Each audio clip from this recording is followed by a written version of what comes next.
কাঞ্চনজঙ্ঘা সত্যজিৎ রায় পরিচালিত একটি সিনেমা, যেটি 1962 সালে 11ই মে ছবিটি রিলিজ করে এবং এটি হচ্ছে প্রথম বাংলা সিনেমা যেটি রঙিন ছবি, অর্থাৎ আগে ব্ল্যাক অ্যান্ড হোয়াইট ছিল, সেটা থেকে রঙিন বা কালার হয়।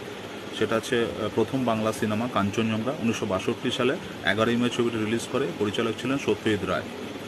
কাঞ্চনজঙ্ঘা হিমালয় পর্বতমালার একটি শৃঙ্গ, এটা পৃথিবীর তৃতীয় উচ্চতম শৃঙ্গ এবং ভারতের উচ্চতম শৃঙ্গ, যার উচ্চতা হচ্ছে 8,586 মিটার। হ্যাঁ, এটা হচ্ছে ভারতের উচ্চতম শৃঙ্গ কাঞ্চনজঙ্ঘা, পৃথিবীর তৃতীয় উচ্চতম শৃঙ্গ কাঞ্চনজঙ্ঘা হিমালয় পর্বতমালায় অবস্থিত, যার উচ্চতা হচ্ছে 8,586 মিটার।